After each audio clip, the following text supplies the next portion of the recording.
And welcome back to CTF Walkthroughs. I'm your host, Callie Surfer, and in today's walkthrough, I'm going to pick it up where I left off on the live stream a few days back when I was attempting to complete a medium difficulty box from TryHackMe called Ollie.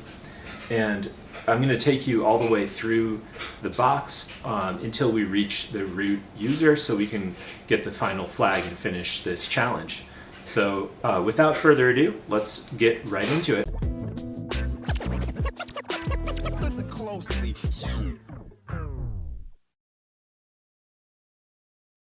And welcome back. Let's jump right in. I've got my VPN connected and a few results already pulled up here on my notes. We already did our Nmap scanning and we found an SSH port on 22, website on 80, and a 1337 port open with a name waste. So that one's a mystery. We'll want to look into that more for sure. And thanks for joining me on the live stream if you were there. I wasn't able to finish off this box during that live stream, so today I'm going to take you all the way through to the end so we can gain our root access to the target machine and prove that we've pwned this box. So the first thing we're doing is just searching the technology that was listed at the bottom of the landing page on port 80.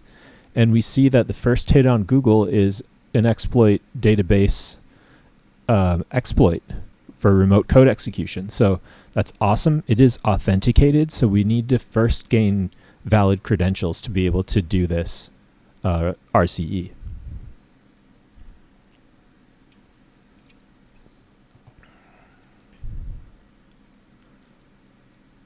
So we'll use a netcat and just set up a netcat listener on the target machine on that port. And we can see that there's a simple text program here asking us some questions. So we'll just go ahead and fill it out and see if we can get anything of value back from this program.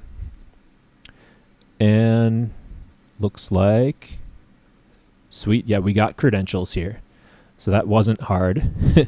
The hardest part was just noticing that port was there, because initially I skipped over the longer Nmap scan and forgot to check back, and so I missed that important detail that there was a program running on 1337.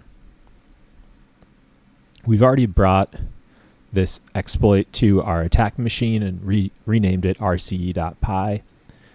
So we can now use the credentials to pull off some code execution.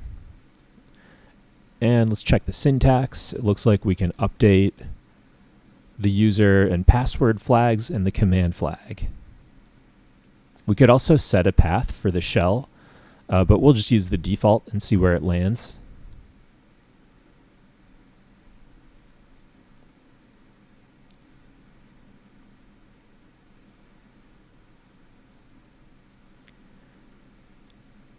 All right, and just update my IP there. And sweet, successful. And we get the output there, www-data. So that's going to be our first target. And we see that there's an evil.php shellcode placed there. So we can, in the command, in the browser address, we can actually issue remote code execution now with $cmd equals who am I, or who, whatever your command is. So we'll try which Python 3, and we can see that there is Python 3 in the user bin directory. So on the right here, I'm using shells to quickly find revshell payload. And I'm using the URL encoding here. This is another detail that I didn't get correctly during the live stream. If you try to paste in a normal revshell payload in a browser address, it probably won't work because of some of the formatting. So if you convert it into shellcode first, it makes it, or not shellcode, if you URL encoded payload, then it'll be able to be pulled off via the browser. And actually it helps on the command line too, because if you're putting your remote code command in the middle of two quotation marks, sometimes other other different symbols and signs from your command might interfere with those quotations and cause a problem with the payload. So we're in now. We have our foothold into the system. We are www-data at hackerdog. So we'll need to do some enumeration now to look around the system and see what our next move might be. We'll also see if we can find any flags on the system. And here we are. So we're close there. We weren't able to cat user.text because we're not Ollie yet. But let's try these credentials that we used on the remote code execution exploit and see if it works, and it does. So we're now able to view that user flag because we're user Ollie. So this shows that it's really important to always try found credentials in more than one place, because it's kind of human nature to reuse credentials, even though it's really bad security practice. You'll see this more often than not. And we can see that we're part of a group, ADM. Kind of sounds like administrator, so it could be of interest to us. Let's see if we can find all files that the administrator group or ADM group can access, can read, can modify, maybe even can execute. And on the left here, I'm just grabbing the piece by binary, or showing you where it is to grab on their GitHub page. I already have it here in my transfer folder. And we're going to run piece by 64 on the target machine so that we can monitor processes running by our user, but also by other users, including the root user. This tool is really invaluable for CTF players, and also it could come in handy for regular pen testing engagements, so that you can get a view into what the system is doing on the back end, and then you can look for potentially vulnerable processes that are running that you might be able to infiltrate and hijack to do whatever we want it to do. So I'm just using wget to bring that over from my Python simple HTTP server. And now we need to chmod plus exit to make it executable.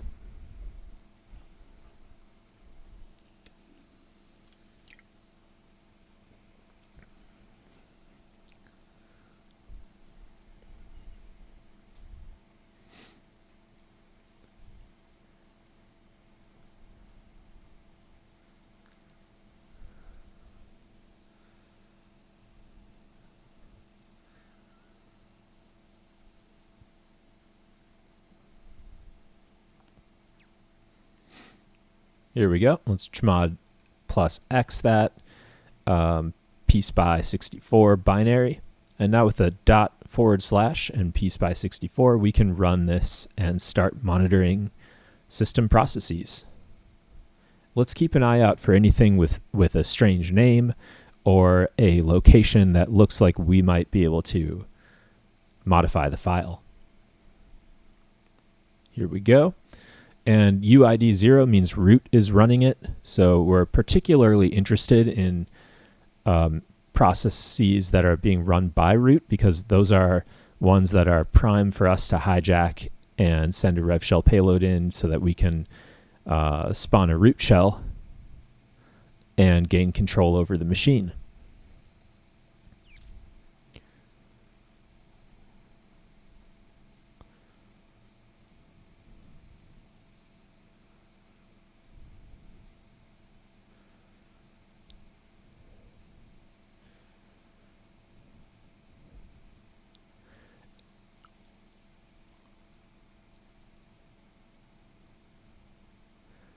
So we'll just grab another Erl encoded Python 3 revshell payload here. And we're just going to SSH back in as Ollie.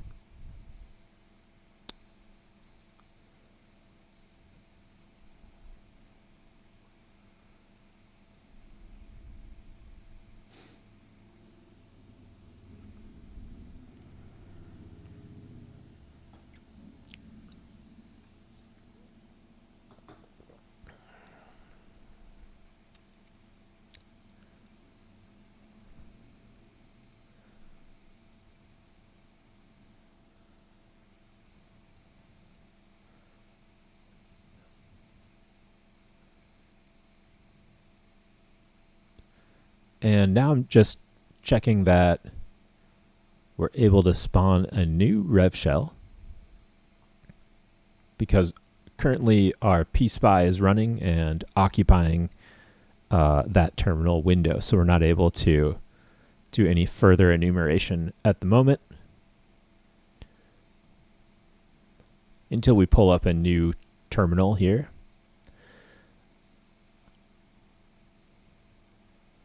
All right, so that works, and we'll send that payload through, and we should get it.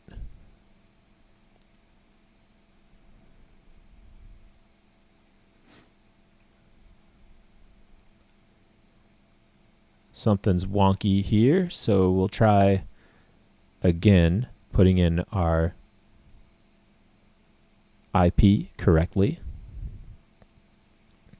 and stick with port 443, URL encoding, and let's try again to cut and paste that in after command equals.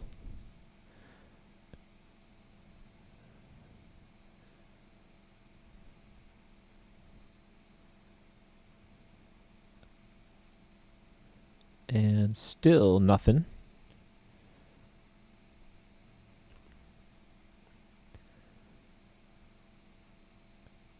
And I see now I mistyped my IP. It was 163, not 136. With this URL encoding, it's hard to see where the IP is. So let's just go back again one more time. And we saw, wait a minute, we saw a process with the name feedme. That's definitely not a standard one, so we'll want to look into that and see what's going on. See if we can find that file on our system. Let's do a find /, or we can try which feedme, but there's no link there to show us a path. So let's use the full find command here. So find / tac type file, and then tac name feedme, and we'll send the errors to a dev null byte. That didn't work. Let's try, instead of typing out file, we'll just put F. That should work. And it's in the user bin directory, which is not surprising. And we cat the script, we see that it's running bin bash as a shebang, but then nothing happens. Right, this file is perfect for exploitation because, for exploitation because we're Ollie currently, and root owns the file, and root also runs the file. So we can modify it, put our revshell payload in, and then stay on our listener to catch the root shell. And if all goes well, this should work pretty quickly. Looks like it's running about every minute.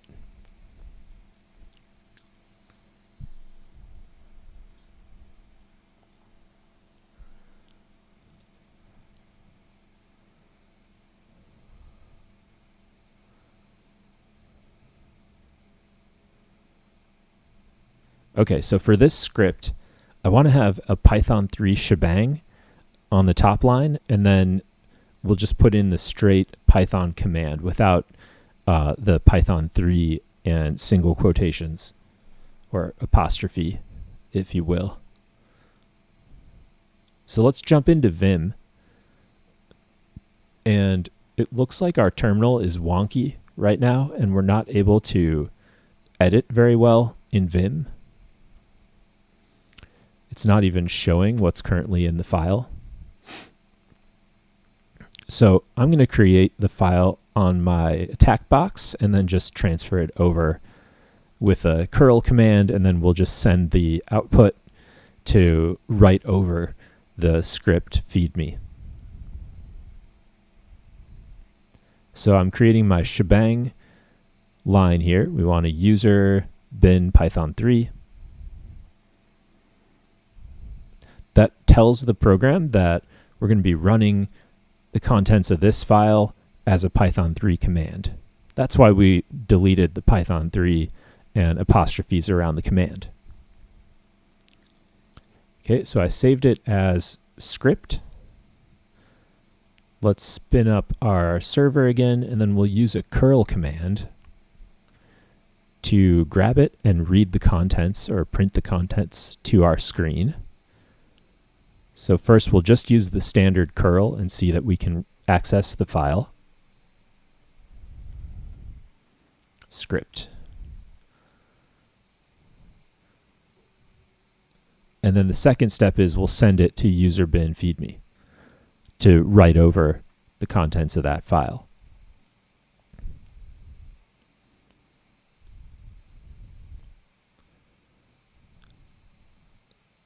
And it looks like nothing is being sent, and I see I mistyped that IP address one more time, so we'll have to just change our command on the target box.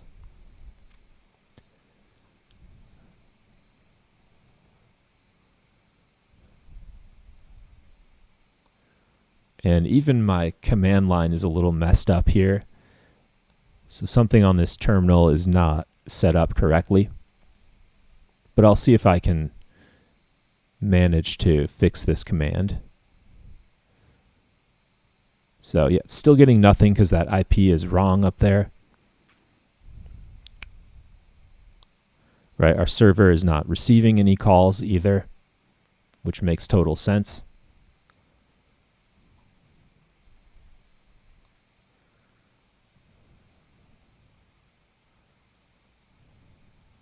All right, so we'll just double check that IP.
And I'm still getting the IP incorrectly.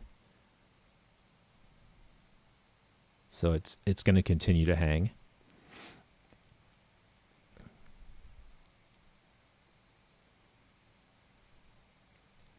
And there, I see it's 163.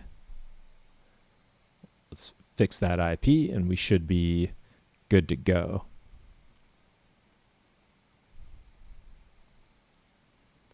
Right, and we see that curl correctly grabs it and prints it to our screen. So now we can write it over the contents of the file feedme. And now we're all set. So all we need is our netcat listener to hang out and hopefully catch the root shell probably within 60 seconds is most likely.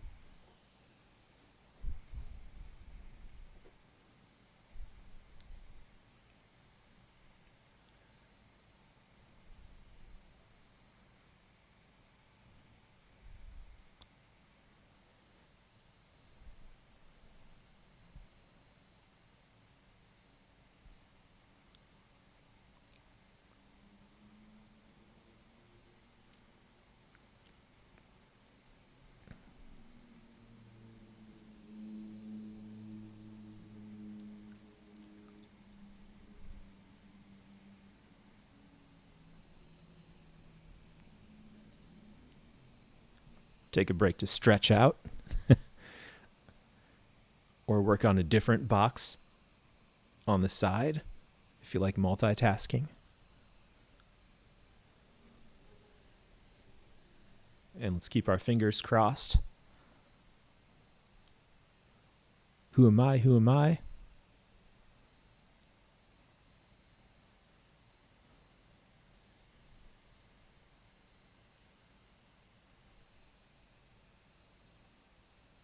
Wait for it.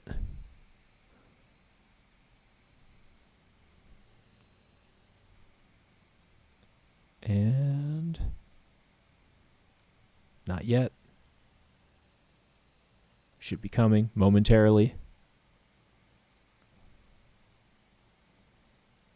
We'll open up pspy64 again to watch the systems running, and we should see feedme pop out sometime soon. We can check when our last feedme hit.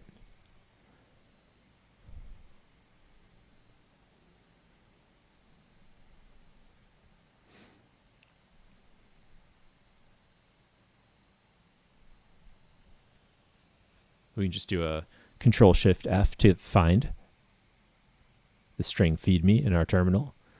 And there it is. So it ran at minute 34:50 seconds. And right now we're at what? Wow, a whole bunch of stuff happens on the minute. All these processes.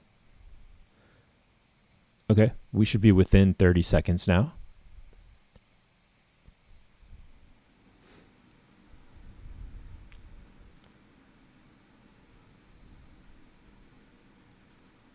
All right, so keep an eye on our netcat listener.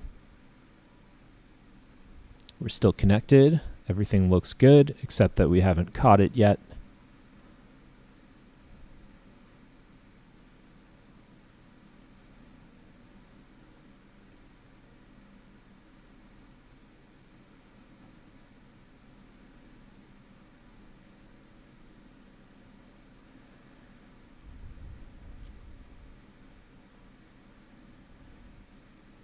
We'll cat out our feedme binary just to make sure there's no mistake in there.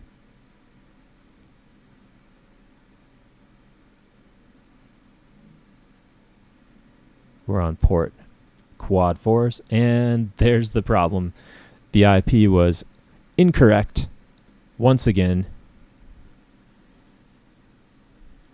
An easy mistake to make, but it really does cause all progress to stop when you use the wrong IP.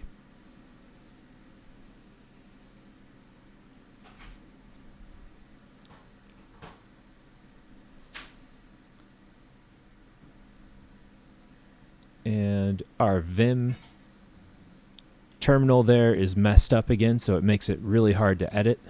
Let's see though if I can manage to get into that place. And I think I found it here.